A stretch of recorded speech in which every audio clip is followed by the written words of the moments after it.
I'm Amber Davies and welcome to Call to Stage. This is the space where musical theatre takes centre stage. From unforgettable backstage stories with incredible special guests to insights from my life and my theatre journey. We're leaving it all on the mic every single week, so let's jump in.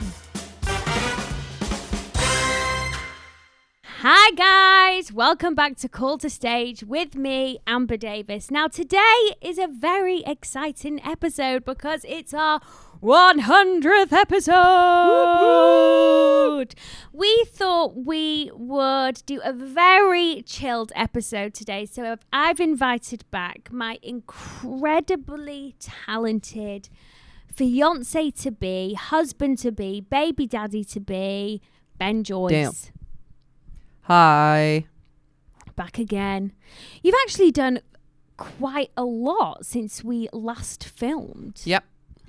God, we filmed ages ago. I was doing Pretty Woman. Well, I was just saying to you before that, like, we don't need to talk about the thing, like my career or anything. But we do. Because we've done it. But I guess that was a while ago. That was a while ago. And you've actually... actually... a couple of things you've touched on. You've ticked off some cracking things since we last touched base. Thank you, dearest. Just in real time, I'm still on Strictly. Yeah. I am doing the Paso Doble this weekend and it's Blackpool next weekend. Ooh. How do you feel about me being on Strictly? Well, I mean, it's an emotional roller coaster. I can't imagine how you feel because bloody hell, it's a lot. It is a lot. And I'd already been through a lot. With Dancing on Ice. You know, so... You are the most incredible boyfriend, though. Oh, wow. The way he supports me through this is... Oh my God, I'm going to cry. Wow, really? Why am I going to cry? It's okay. You don't need to cry. You can if you like, but I'll just... oh, bless you. Honestly, unbelievable. Dinner on the table every single night. Like, I'm emotionally up and down like a yo-yo, and you are just like this stable rock. Oh, wow. Thank you. He also critiques my videos every single night. I have like a Craig at home. Oh, yeah. He's like, show me what you did today. Yeah. Lovely fleckles there, darling. Is it fleckles or feckles? Fleckles, yeah. Well, I almost, like, it doesn't sound like me at all, does it? Almost forgot to leave because I was thinking, oh, I better start cooking Amber's tea now for when she gets in. Aww. And then I was like, oh, I've got to go. I've got a podcast. I was doing the washing. I was thinking, what am I going to make her for tea tonight? And then I just had a brainwave and I was like, oh my God, I need to leave. I forgot I was doing the podcast tonight. The one thing about Strictly is I knew it was going to be tough, but like, wow, the press, the press situation has been tougher than I thought. We have a very secure, tight bubble though, you know, and especially his family, my family, our friends, like we have such a tight unit. And you've been amazing. You haven't even blinked an eyelid. Yeah, because like, what's the point? I know. Me and Nikita were on the front cover of The Sun because he kissed my forehead. Yeah. I called Ben because I'd been told that this story was coming out, and so I called Ben and I said, just to let you know, me and Nikita are going to be front cover of The Sun on Sunday, and he's kissing my head and they're going to pan it like it's the curse. And I said, right. I did. Right, okay. And so I think I'm so fortunate and grateful to have the least problematic partner in life, and there is just a trust like nothing can. Well, yeah, because you know it's you know all that's a lot of crap. And obviously being in the same industry, you know, not that I would care anyway. But like a kiss on the forehead, like who cares? I was snogging Corbin Blue 8 shows a week. Literally. Why did The Sun not I had to watch it in Pretty Woman, you know, doing those things. Yeah, it's true. Also, we're resilient. It's fun. I enjoy it. It's so weird because when I see Ben kissing somebody on stage, like I don't register as my boyfriend kissing somebody. It's like I'm in the character. I'm in the role. It's the role kissing. But yeah, no, it is what it is, and I don't give a shit about it, and actually quite enjoy it. Like on the weekend when we went to when I came to the studio to watch Strictly. Like me and Nikita recreated the photo, didn't we, with him kissing my head? And it was great. I was talking to someone about it today, and because apparently the Daily Mail picked it up. Of course they did. And put the photo up of Nikita kissing my head, and I was like, perfect. I was like, that's exactly what we wanted to achieve. We just wanted to like get it, make it our own. And, yeah. You know. Yeah. So yeah. But other than that, the press stuff, like obviously it's very exciting, and you're doing amazing, and it goes without saying, really. And it was always sort of a bucket list thing for you. Mm-hmm. So getting that surprise call was really exciting. And you were pacing up and down. I mean, I would think I was more excited than you were, so I still am. Yeah, you are. But yeah, it's great. It's a journey. We're having such a exciting life together, and it's wonderful. We also have bought a house together. Yep. That was a lot. Now I have no money. Literally. He is. I wish I was joking. No, but I mean, that's what that happens was when you buy a house, wasn't it? Huh? That was a leap. Like, where did that even come from? Was that a me thing? Well, you know, just discussed it. What happened was I wanted to move from the house that I had bought because it was like a bit small for us, right? I mean, it was a decent sized house. But you know, two of our stuff. We'd been together for a little while, and we were like, you know, let's do the big thing and get a house. So yes, we bought a house together, which is fun. Still no furniture. Still no furniture. We moved in June. Yes. But I kind of feel I'm enjoying like making the house our own. Yeah, me too. Me too. You know, like it does feel like home. Yeah, it does. It does. And Oreo's loves there. It. We've done little touches here and of there. Our own sort of thing. I'm not discussions. Don't lie. Yeah, There's no discussions happen. It's a two-way road. I involve when it comes to the interior, it is not a two-way road. It is Ben's way, and I don't say it like that. No, don't say I have like to sit in the corner with tape over my mouth. It's not like that. Okay, I suggest things. You suggest things. And you and win. my suggestions are better. You know, you just work. I did the downstairs bathroom, excuse me. Yeah. That was my vision. Yeah, it was. And well done. I'm sorry, but when people walk into our home, when they walk into that downstairs bathroom, they go, "Wow!" Yeah, because of the way that the shelf was put on the wall was outstanding. I bet it was. It was. The house, we got the house. How long ago was that? I was doing Pretty Woman, and you had just finished Back to the Future. But I still had Marty McFly hair. I was still doing it. Oh yeah, so Shucked. Yeah. Mm-hmm. Jinx.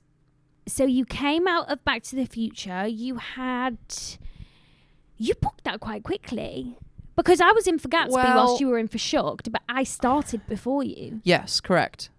We both went in for Shucked. Mm-hmm. I got cut first round. True dit. Sorry. I got cut first round. I went to say that before. You said I got shot. I got cut. Yeah, you did. No. I got cut first round. I know, bless her. Anyway, Bo was freaking perfect for you, wasn't it? Come on. I loved it. It was the sing was great. The character was great. The scenes are fun. Beautifully written show. Great music. Great cast. How many rounds did you go in for? 2? It wasn't loads. I think it was about 3 or 4. 4 maybe. I don't know. They all kind of merge into one after a certain point, don't they? But Ben's low key quite funny, but what do you mean low key? I'm the comedian. What do you mean? Oh no, yeah, you are quite funny. Yeah, come on, give me some credit. Ben's so boring. And oh my god, you were so funny. Thanks. He was a funny role, Bo. He had heart as well, though. Yeah, I mean, all the characters are really well written. They all have their own sort of things going on. As funny and ridiculous that the show is, it has a lot of heart, and people would come and kind of laugh and cry. And it was in a beautiful setting. I met some amazing people. The creative team were just to die for, and we just all fell in love with each other, and it was just beautiful. Yeah, I made lots of really lovely friends on that as well, and everyone was very similar, like very similar vibes. Quirky. Well, not similar as in like Personality. Similar in terms of we were all there to have fun Yeah. and have a good time and obviously do the job, but everyone was fun, Yeah. and we all bounced off each other and laughed every single day. We'd be crying, laughing. I loved it. I was gutted when that ended. I know. With it being open air, it can rain. Please tell them about your iconic viral moment. Well, viral moment. I think it's been taken down now. Which Why? is a shame. Because I went looking for it the other day. And it's gone. Shamed. Yeah, no, I wanted to see something. There was something to do with the show. I wasn't searching myself up. Google, and Ben Joyce. I was looking for it on TikTok, and it's not there anymore. But it was a lovely moment to remember it and cherish it. But it kind of absolutely pissed down with rain one night, and it started to really piss down during my first solo in the show. Somebody will. And I really got into it, and it really started to piss down on like the big bit, and I just took my shit off and threw it on the ground. And yeah, it was fun, and like the whole we'd laughed about it for a couple of days, and the cast really enjoyed it, because I said, guys, just so you know, just so you know, if it rains, if it starts to rain in my song, I'm gonna take my shit off and throw it on the ground. Wow. And they were like, no, you're not gonna do that. And I was like, yeah, you bet, you bet, I will. And I did. And that was fun. And the creative team loved it. They were like, oh my god. I love that. So yeah, open air is fun. I'd do it again in a heartbeat. Would you? I would, just so you guys know. Good to know. And then you went on to do Hunchback of Notre Dame. Yours. Yeah. This, for me, as a partner, wow. If I had any queries about marrying you, I didn't after that. Oh, wow. God, I had to do 3 shows just to get the okay. Just you didn't know I was a one-trick pony. You were definitely my boyfriend after Quasimodo. We were official after Quasi. Damn. I made it out the friend zone at last. You did. Wow. Not even buying a house sealed that. No, it was Quasi that did it for me. Oh, well, thank you. Appreciate that. You got that job from one tape, didn't you? Yes, yeah, but I got the tape through while I was in Shucked, and it was during tech or something, and I just didn't have enough time to do it, and I was like, okay, I'll do it this day, and then something comes up. Yeah, I didn't. So in the end, I was like, I'm not gonna have time to do it, so I'll just have to miss this one. And then I finished Shucked, and we'd had our final night, and we all went out to Sophie's in the West End for some cocktails. Oh, everybody knows Sophie's. Were we in the new house at this point? Because we did the tape in the new house. Yes. But so this is before I did the tape. And I saw Alan Williams, who was the musical director for Hunchback. And we'd done a workshop together a while ago, so we knew each other. And we were talking. He came to see Shucked, and he was like, brilliant. And he was like, did you do a self-tape for... We're doing Hunchback of Notre Dame concert. Have you had a self-tape through? And I was like, oh, I did, but I just didn't have time to do it. And he was like, well, I think we're still looking, so we'll send you another one, basically. And it came through a couple of days later. I did the tape, and then... Oh, and the tape, guys. And it happened. Like, the thing is with Ben, obviously I'm his number one fan. And this tape, I was like, this is like ready to go on stage now. This was pre-rehearsal. I wouldn't go that far. I would not say that. No, Ben. Incorrect information. It was unbelievable. But and you're my girlfriend, you're going to say that. I knew he was going to get this from this tape, you know, and it was one take wonder, boom, booked the job. You had to grow out your hair, didn't you? I love his hair long, and so like I was just in my element. But it was a real intense contract. I know it was like 2 weeks of rehearsals and 2 performances, but like explain in detail how the process worked, because guys, it was a lot. Yeah, there's lots of these sort of one night only concert things that happen. It wasn't really a thing, but now it really is a thing. Yeah. And I'd not done one, so it was my first sort of experience of doing one. And yeah, it is quick turnaround. I think the first week, for like the first 4 days, we were just doing music, just learn the music. And it's epic, isn't it? Yeah, it is. It is one of my favorite sort of musical soundtracks, cast recordings that I've ever heard. Really, it was just one of my faves, and the music's beautifully written. Alan Menken and Stephen Schwartz came together to write it for the musical, because Alan Menken only did the film. So two huge composers and lyricists. So yeah, I was like, I'd love to do this. Yeah. And you met Stephen, didn't you? I did. Stephen Schwartz came to work with us and gave us a few notes. And what did he say about you? Congratulate us, and I don't know what he said about me. Did he say he's really good? Oh, did he? Who did he say that to? I think Zachary told me that. No. Got to work with Zachary and got to work with some amazing people, Christine, Adam. The show I saw was, you blew my socks off. You'd had a really long day. They'd been in, they'd teched, they did a dress run, then they did their matinee, and I was going to the evening performance, and vocally you were just like, it pinged out of you. Oh, it was effortless. It was nice to sing something quite stylistically different to what I've done previously, like the greatest future of all. Yeah, well, yes, that is very poppy. Jersey Boys is very poppy and specific. Back to the Future, I just said Back to the Future, didn't I? Shucked. Kind poppy. Of country-esque. So this was really different, sort of contemporary legit sort of thing. Very it was beautiful. And then you had Oliver, who was sharing the role of Quasimodo with you. Yeah. You just said that was beautiful, wasn't it? Yeah, and it was something that when I started it, we kind of had with the director Jonathan talked about, and sort of because it's a huge part of the story.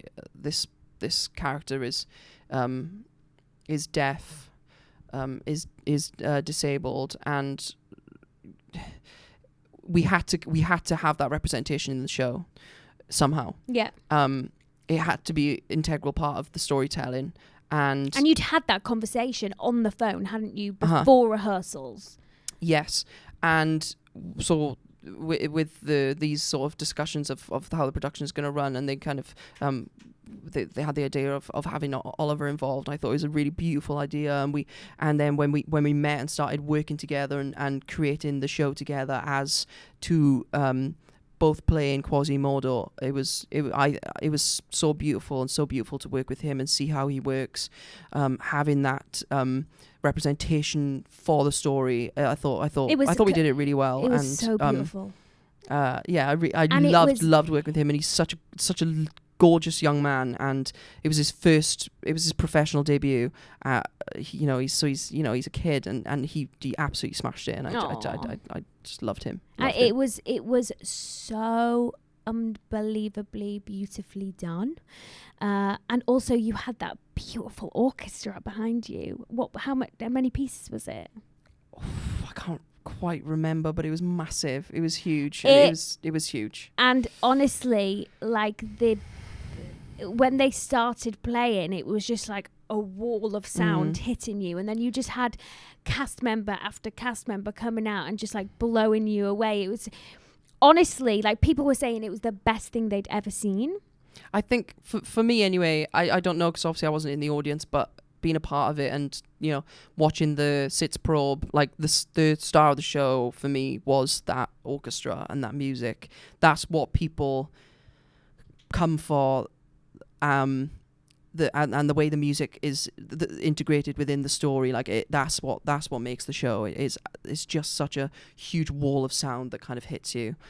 So it was so nice to be a part of that. And again, like we talked about, very intense process of kind of putting something on its feet in 2 weeks, and it being ready. Like, it was so ready. Quick turnaround. Quick turnaround. But I loved it. Yeah. So obviously, we have just bought a new house, and I'm going on a UK tour. She's leaving. She's leaving. She's gone. How do you feel about that? I'm going on my second UK tour since we've been together. I mean, we've done it once. We'll do it again. Are you elated? Am I elated? You I get to starfish. You can go on Call of Duty whenever you want.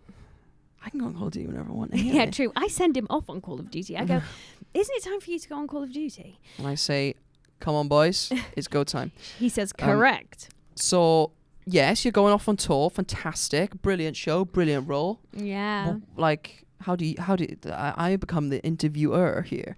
How do you feel, Amber? How do you feel about getting such a huge role? As I said at the start of this, look, when Elle came into the inbox, there was no chance in hell that role was slipping through my fingers. I was ready to fight tooth and nail for that role. It was just like stars fell in line, really. As soon as I walked into the audition room and was working, I was only in there the first time for about half an hour, but working amongst, with Nikolai and speaking to Leah, I thought, wow, this is actually an incredible creative team. Lovely team.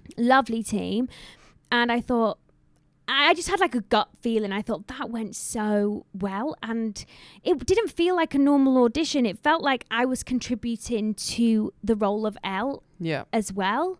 And I was telling them how I would play her, and they were very much open ears, open eyes. And I thought, wow, they were really wanting to know how I'd take Elle, what direction I'd take Elle in. And then I did a dance round, and then I did my final, and my final went terribly. I mean, it couldn't have gone that terribly. No, it did go terrible, but I think I saved it in my first round. The thing about that team and Nikolai is they are, and Leah, and Harry, who cast it. We love Harry and Hamish. They just make the room feel safe. Yeah.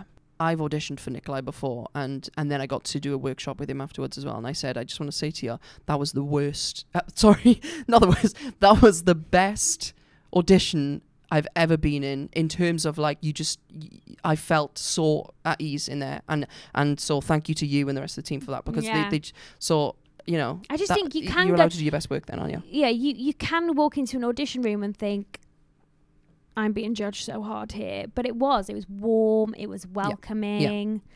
Yeah. And you're just going to be a stay-at-home single daddy. Or is he? Bum, bum, bum. Because you're going away for 5 months. Yeah. Is it 5? Probably. I've calculated 5. When you add it all up.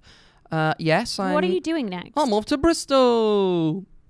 What are you doing? What am I doing? I am doing... Amber, I'm doing The Greatest Showman in Bristol. What That's role news. are you playing? Phillip Carlyle. Who was that in the film? Zac Efron. How can you go from Quasimodo to Zac Efron in like one sentence? Do you know what I was giving, babes? Versatility. Oh, range, I was saying. yes, same thing. Well, I'll take that. I'll take that all day, every day. Are you excited to be in the OG cast of The Greatest Showman? I am. Very excited, and you're perfect for it. Well, thank you. I'll take that. But I'm looking forward to it, and it's like I said, the songs are amazing, and the cast. We did a little workshop not long ago, and the cast just sound incredible. Like I can't wait for you to see it, because I know that you'll love it, and that's all I'm going to say on the matter. Let's talk what workshops you've done. Workshops, yeah, I've done quite a few now. What have you done? My first ever one was Catch Me If You Can. I don't know if we talked about that. I loved Catch Me If You Can. Yeah. Do you remember I had a bug? Yeah, and then I caught it. I had a bug. The day after. I had been sick for like 12 hours, and I still got out of bed and went over and watched, and it was amazing, and then gave it to you. Yeah, Sorry. you did. It happens. Shit happens, guys. Quite literally. Catch Me If You Can. Yes. Which I did with Mike Gibson, which I loved. Oh, we love Mike. Yeah. And Kaz. We love Kaz. What else have I done? Big Little Things. Yeah, I did do the Little Big Things development sort of workshops, which was really fun. Bank of Dave. Bank of Dave. Yes, which was really fun. That was the one you did with Nikolai. Yes, and worked with Pippa and Rob Madge, which was really, really lovely. Again, I did that with Mike Gibson. Oh, did you? Yeah. He was Dave. Dave. And it's going to be a really, really lovely show. And I love the Netflix film as well. So we love it. Pippa, who wrote the music, she's brilliant, and she wrote some really great shows. She did Great British Bake Off in town. Oh, wow. Rob is hilarious. Yeah. So just having a team like that is great. So our year next year is looking bright, my love. Looking what? Bright? Yeah. It's going to be a bloody busy year. Bloody busy year. Looking forward to it, though, yeah. Looking forward to it. Yeah. We're probably going to be spending a lot of time not in the same city. We'll make it work, though. We've done it before. Thank God for FaceTime. I tell you that. Yep. Also, I get 2 days off a week, so I'll see you at some point. You can come see me. I very rarely see him right now. It's because you're busy doing Strictly. But you know what? We're strong. We're a strong team. We'll make it work. We'll make it work. Yeah. We'll make it work. Okay. Well, love you. Love you. Thank you. Is that little bonus bit done? No. Oh, this is the end of the... This is the end of the first ep. Love you. Love Oh my you. God. Thank you for listening. Thanks, I am guys. going to be asking Ben some of your Patreon questions. So stay tuned.